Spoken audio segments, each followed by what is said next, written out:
interested in how do we teach students about sustainable agriculture. And so I've entitled you as Farmer's Teacher Today. Okay. So anyway. And there will be a test. All right. So anyway. Welcome. We'll go inside. It's a little noisy in there, but I'll kind of prep you a little bit on how we got to where we are today.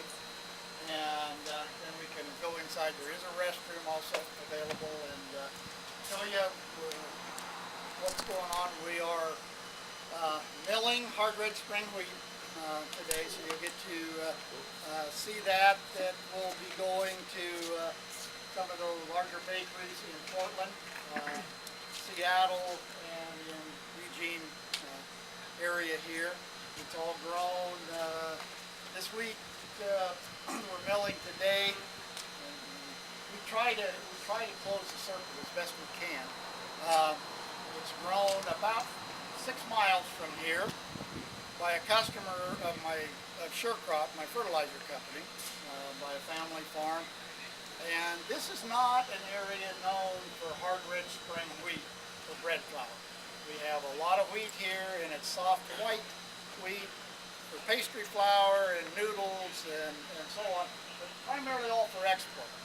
And so a few years ago, my son and I said, you know, it sure be good if we could raise something we can eat, because we were in the grass seed business, and we still are. But we've turned that around quite a bit also, because prior to 2008, the high-value grass seed crops were for lawns and golf courses and parks. Well, anybody that's been around since 2008 knows we haven't been building too many houses and need new lawns. Golf course business is on its ear, and most cities are broke and can't afford to maintain the parks they've got. So we said, okay, we're gonna, we have land that's only suited for grass seed, so let's move it to forage grasses, because we see a real emphasis in grass-fed beef, pastured poultry, pastured pork, and that we can be a part of that. And so instead of turf-type tall fescues, we're growing Kentucky 31 and fawn tall fescue and specialty forage-type fescues for hay and pasture. We saw the organic dairy evolution occurring, and I think we foresaw the fact that, the early years of organic dairy were a farce, and finally we're seeing some regulations on how much time they need to be out on pastures and what percentage of the diet is constituted from forages. So we raise orchard grass seed for that market, tall fescues, tetraploid ryegrasses and perennials. We farm about 3,200 acres, and most of it's kind of in a general direction from here in Stallbush, but where you came from, but most of it's within 5 or 6 miles from here, and that's the neighbor's new pup, I think, that comes and visits. So, we're in the food business, and people would say, well, you're a seed grower. Well, we kind of break it down into 3 elements: food for humans, food for animals, which are the orchard grass, the tall fescue, those seeds, and so on, and food for the soil. We raise a lot of cover crops, and not only utilizing them in our own farm, but also producing them for the cover crop seed market, like daikon radish and crimson clover, red clover seed, buckwheat seed, rye, grain, and so on. And many of these say like rye grain. We have both organic and conventional rye grain. Well, it's not often that we have the opportunity to have something that has 3 potential markets. We planted all of our rye the last couple of years with the intention of milling it to rye flour. But you're kind of in the home bedroom of the craft brewing world here in Oregon, and following right behind that's the craft distillery business.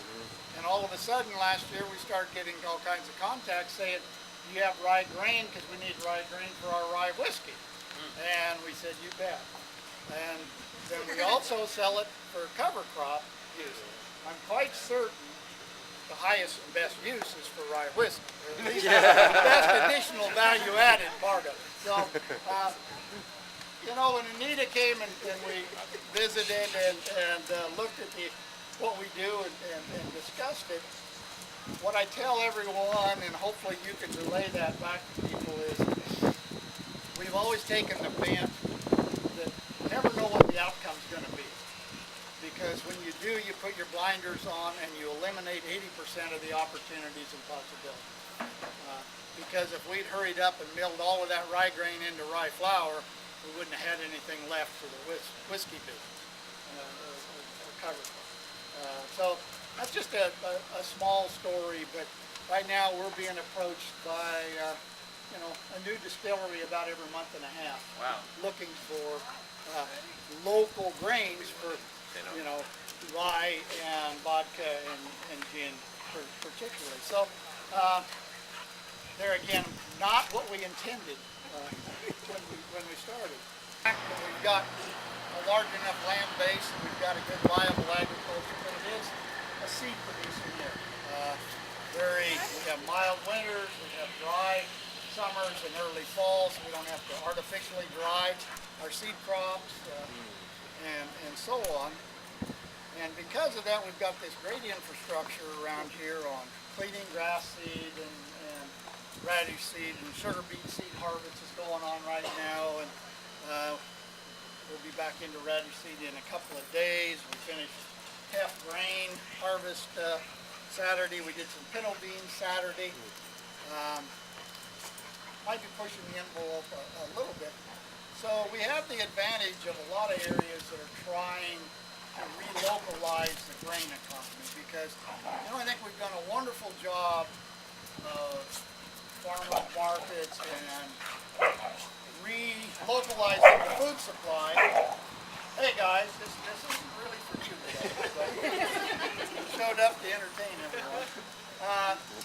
With produce and eggs and meats, but when you look at a world's diet, we need calories. And calories come from grains and beans and lentils.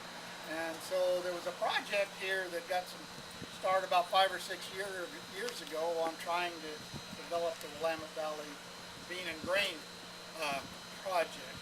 We'd already started down the road with raising some bread wheat.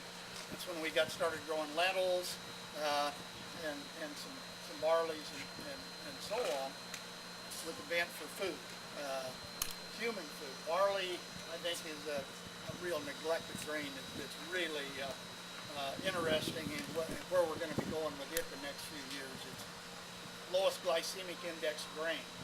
We've got a nation of diabetics, and so these things become more important.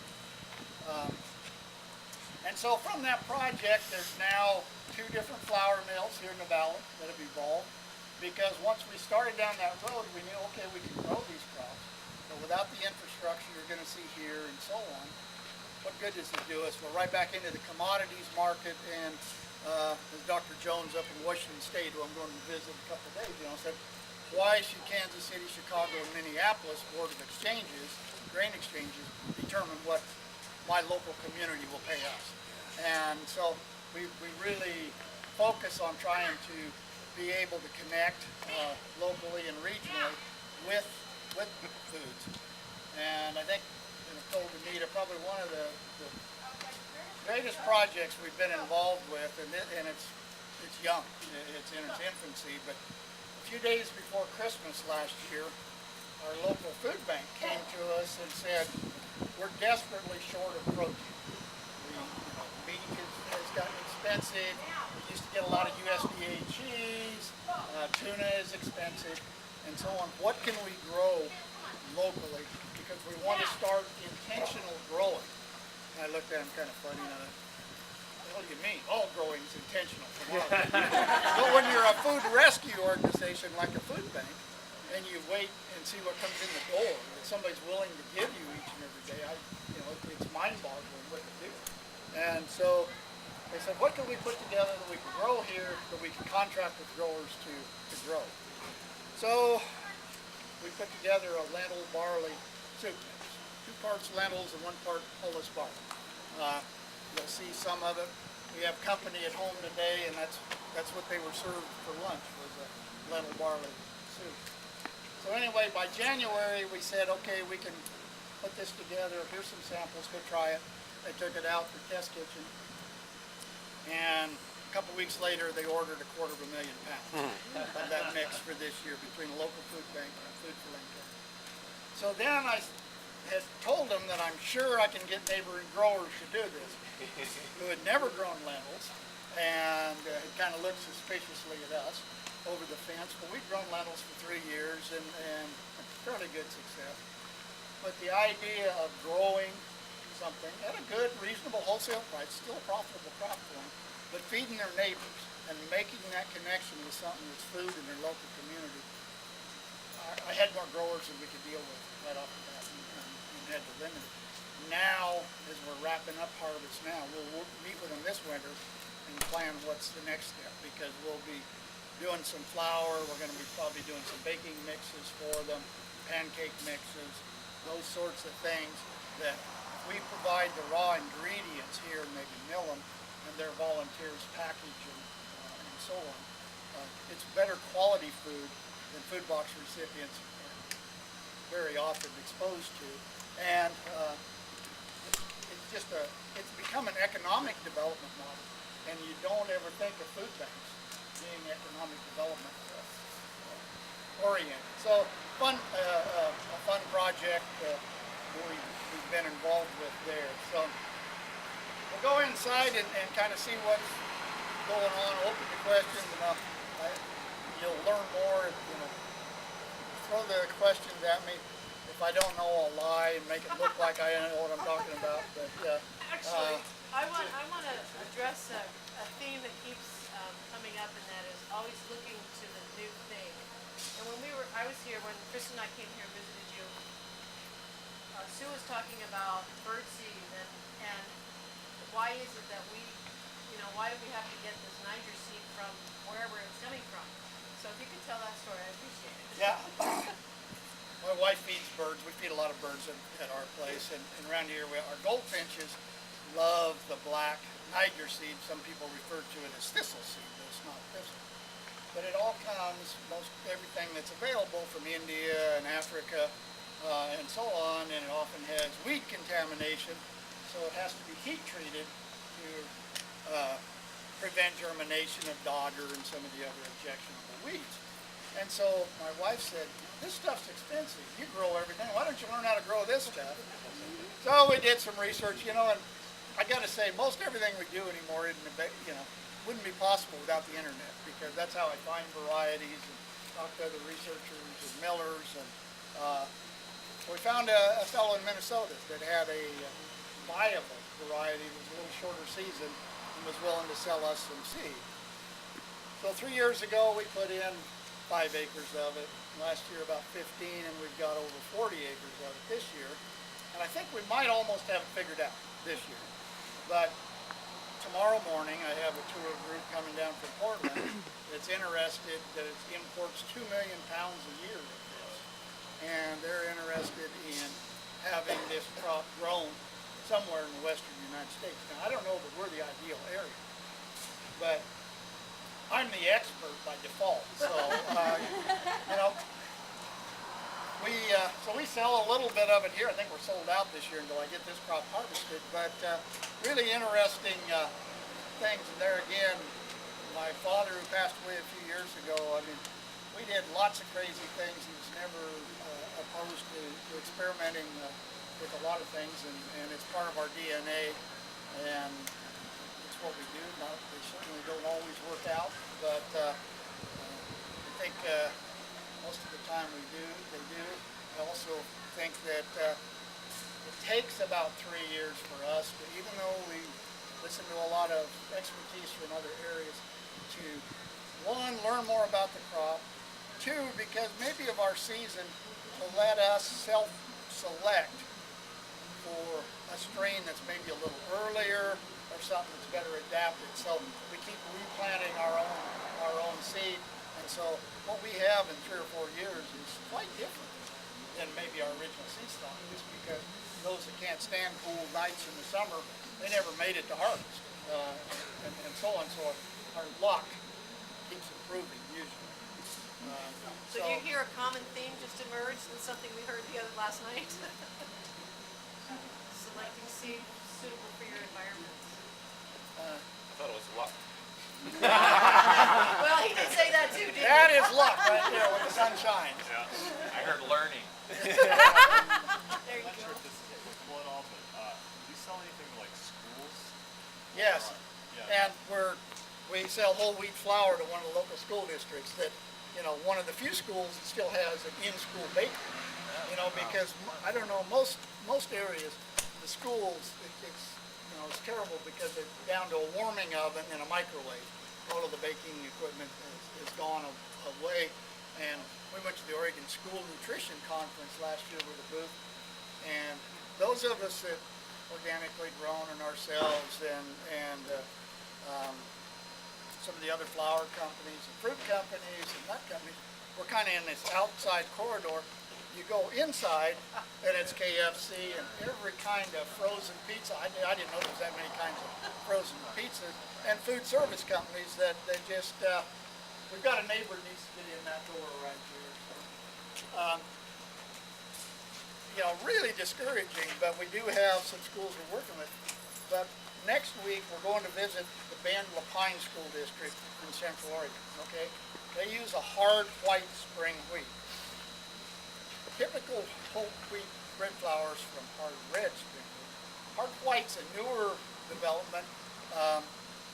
People label it under the stealth health deal because it's a lighter, sweeter, lighter colored baked product when you get it, and you can get kids to eat it because it almost looks like white flour, you know, white bread. It resembles it a little more.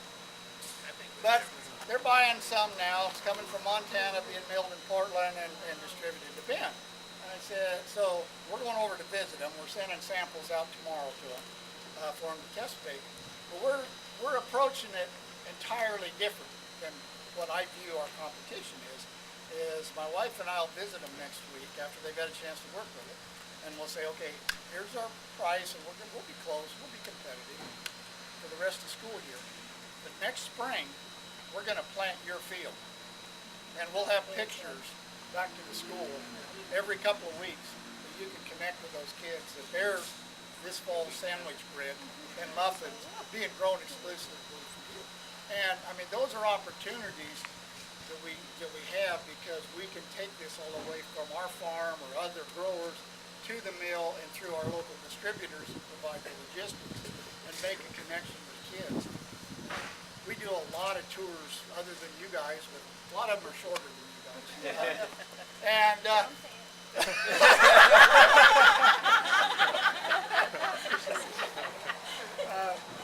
if my wife was here, you and she would be very shorter in years, let's put it that way. But we let them, we take them to the farm if we still have grain in the field. They come here, they let them with a stone and mortar, grind some grain on the floor.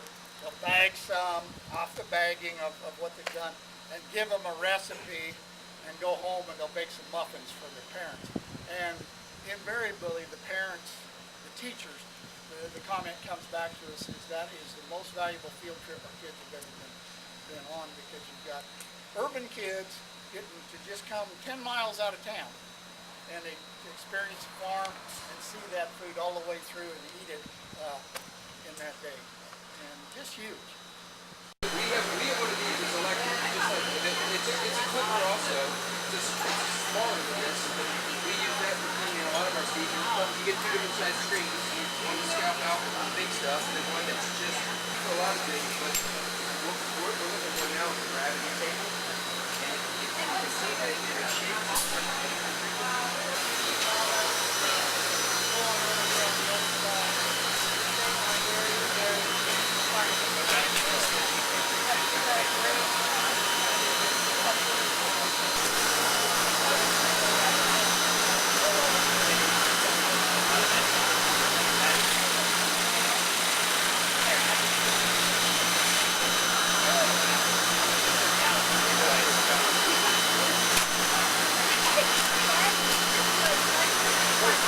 Ship it to Washington, D.C.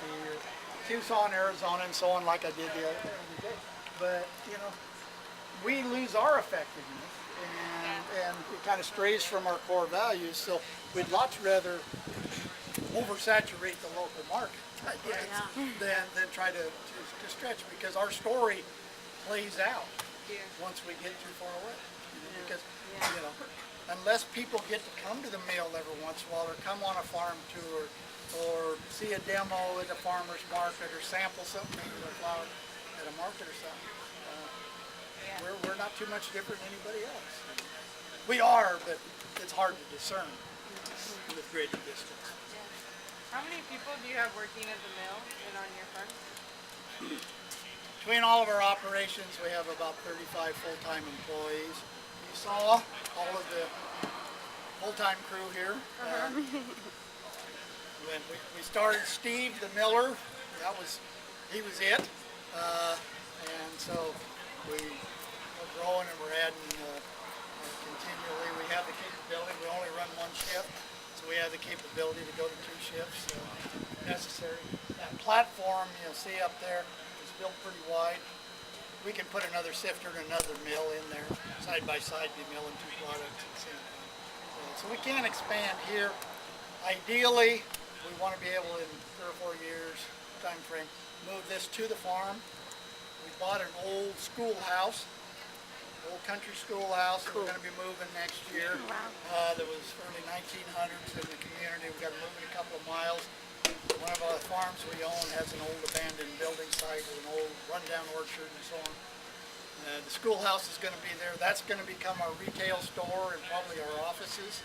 And then the mill hopefully will come to a new facility there, so that educational experience, people look out the back window of the mill and see the fields where it's grown.